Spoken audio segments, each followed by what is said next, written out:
Ready, set, art. Here's your sketchbook assignment, and we're focusing on Thanksgiving.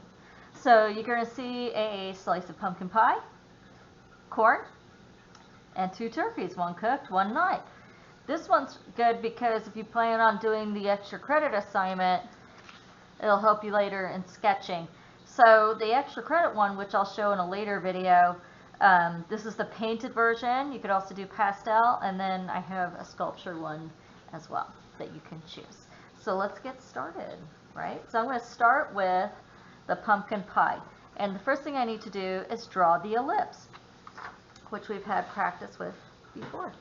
And I will draw bigger, mostly because I'm demoing, but, uh-oh, come on, pencil. This one's not working. Oh no, what should I do? Get another pencil, I guess, if I can find one.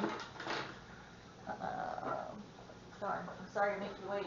Hold up. Great, I found one. Okay. So, I'm going to start by drawing an ellipse. So remember what the ellipse is, you have this kind of curve, and it almost looks like the start of an egg. And then we draw that same shape this way. Okay? And it should look curved. What I don't want to see is where it looks like it's straightened out there. Yuck. Right? So that's a no. Because if we were to look at the plate from the top, it would be a circle. An ellipse is really just a circle at an angle. So whatever curve is here is the same curve here. If you have a hard time drawing the curve, like this one here, we made it easy. If you keep seeing the straighten out, you're having a hard time, you flip it over, and then you'll have an easier time creating that curve. All right, so if that's you, that's all you do. All right, so I have the basic part in, and now I'm ready for my pie slice. I'm going to do a little angle right here, okay, one right here, okay. Then straight, but not too high, okay, because if it goes too high, it might look like more like cheesecake, which is kind of what I accidentally did here. I made more of a pumpkin cheesecake than pumpkin pie. All right, so then I'm going to do a straight line here, and I kind of stop right here. You'll see why later. And then I'm going to bring this down and this down. You can start to see this is creating my pie crust. I didn't finish this part yet because I have to finish the top part, which is almost like a triangle. Well, it is a triangle, but you go at an angle this way, and then you connect back to here. Now, I may have gone too high right here, and that's okay. Artists make mistakes. And then we add this little edge here. That's our pie crust. At this point, I want to go ahead and erase my overlapping lines. And it feels like it needs some whipped cream. So I'm going to put a big old pile right here, and of course it looks like a different type of pile, but it is formed similar. You just start kind of creating that shape. Make our whipped cream, right? Whipped cream, all right. If it was like the whipped cream that comes from a star tip, then you would have like these little S's right here, which you don't have to put in, but if you wanted to do that, you could, okay? So this is essentially our first little one, and then you would lightly erase and clean it up. I added little leaf details within the plate as if it was a fancier plate. Next, we're going to try the corn. So I'm going to take this paper, flip over, and try the corn. So let's go ahead and make that corn shape. Okay. And then I'm going to add the husk. And then the husk on the other side. But when I get to here, I kind of want to make it look like it's tipping.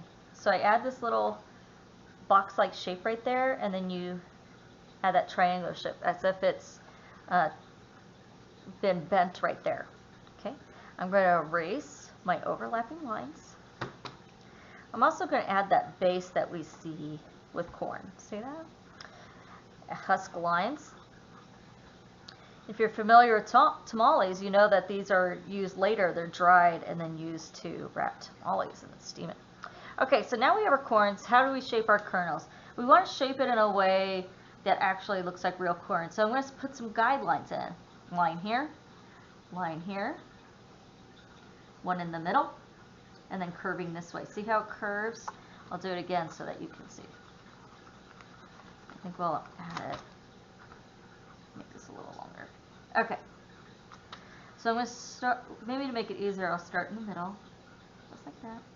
And then one more this way, like that. One more this way. Okay?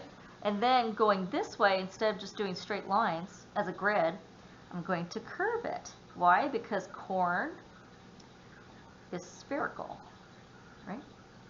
And look how I made it longer here. I didn't make it, you know, like a true grid where it's equal, because corn kernels, when we see it, they look like this, and from the side, they're kind of narrow.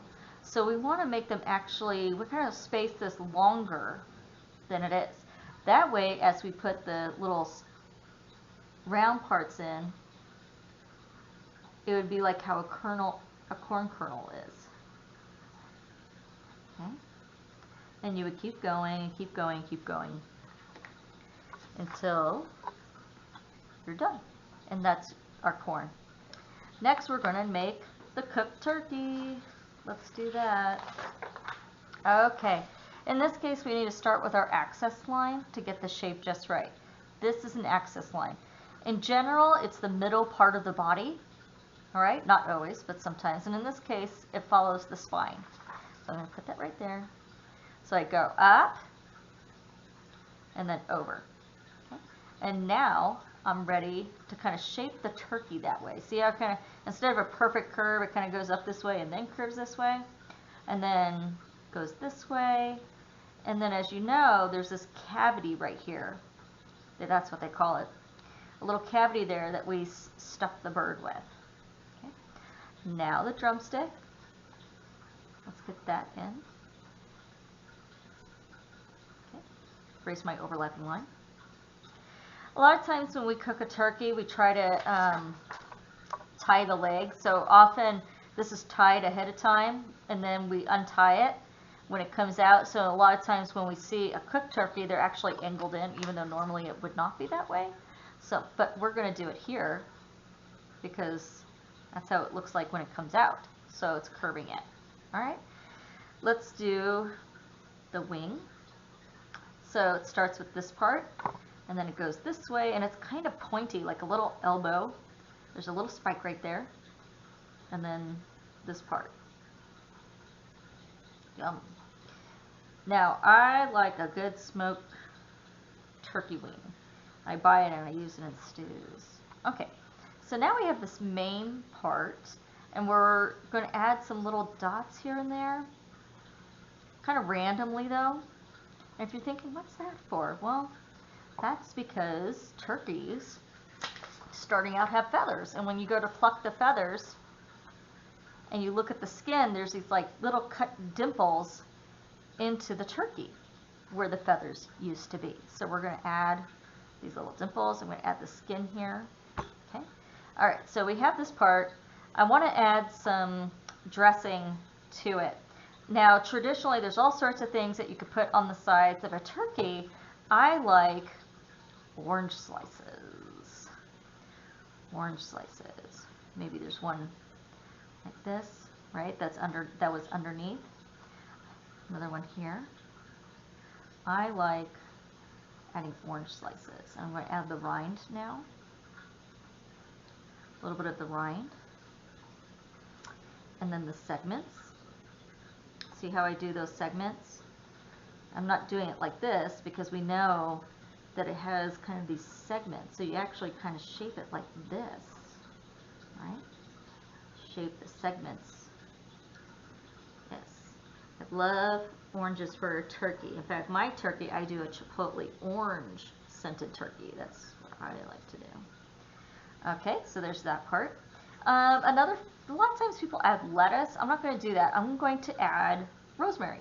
So rosemary kind of reminds me of pine needles, like a pine tree. So it kind of looks like this. We start with a line and then these little pine needles coming off, but it's really just rosemary.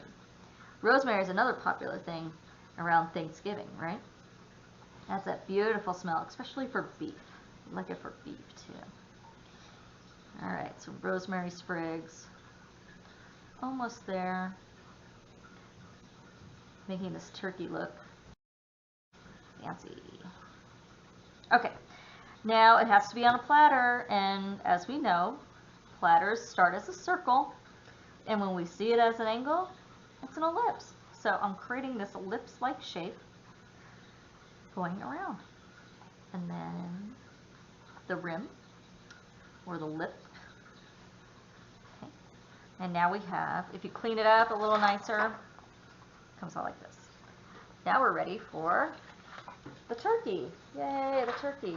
So what's nice about this, which I could show in another video, is after you sketch this one out, you could do some watercolor right on top and then some black ink, and you have kind of like a really nice version for Thanksgiving, a little more abstract, and I'll have to show it at another time. So I'm going to put this here so it makes it easier for me. I'll put it right there. All right, so I'm going to start with the body this time, no access line. So I'm going to start with a circle, and then another circle, and then kind of this shape coming off.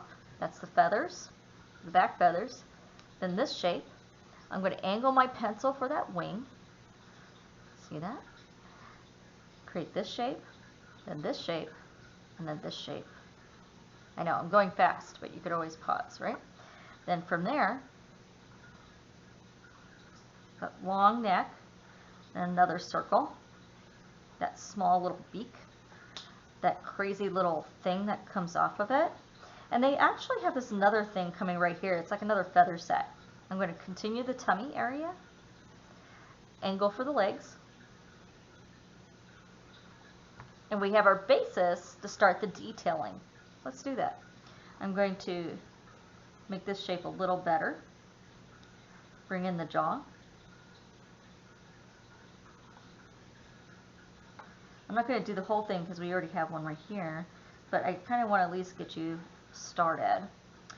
And then when we get to here, I'm going to, instead of drawing every single feather, we're going to kind of do an artist interpretation where we just kind of put layering in. Like this. See that? This way we don't have to draw every single feather there ever was. It just kind of implies that there's feathering there. Yes, just implies. Let's do the wing. Here's those guarded feathers, right? Generally shorter. I put a line here and then up. Line, up, line, up, line, up, line, up. Then this one here, you can see it angles up because this is a rested wing. These feathers kind of fall forward. So I'm going to go this way this time instead of lining up here. More feathers. Now I can go to this one. Okay. Here's those cool little feathers down here. Again, we're just doing layering, indicating that there's feathers. Now here we'll do the same thing. It kind of goes up like an L and then down. And then we just keep doing this. We're almost there. Okay, so for the leg here, I'm just adding kind of like that. Hopefully you can see. And then with that toe, I kind of start with a middle toe, and then off to the side here is the other toe, or a talon, I guess. And then they have this other tiny one that goes this way. This one is backed up, so it kind of looks different. Kind of looks like more like this. Okay. And then you would clean that up until you're at this point. A lot of sketching times, sometimes you work super fast, and like I did with this one, it looked like that before, and I erased lightly and did a better detailing. Okay, so happy Thanksgiving. Thank you, and good luck on your sketchbook.